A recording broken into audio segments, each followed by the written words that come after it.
Hulk, যে সোনার ফ্যাক্টরিতে কাজ করত,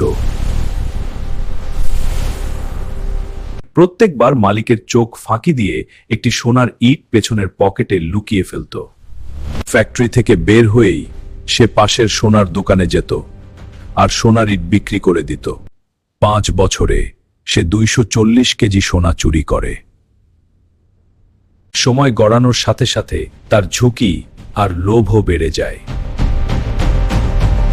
হাল্ক যখন টাকা তুলতে যায়, হ্যালো, ওইলে লোকটা এসেছে, ফ্যাক্টরিতে কাজ করত। পুলিশ তার ঘরে এসে চেক করে।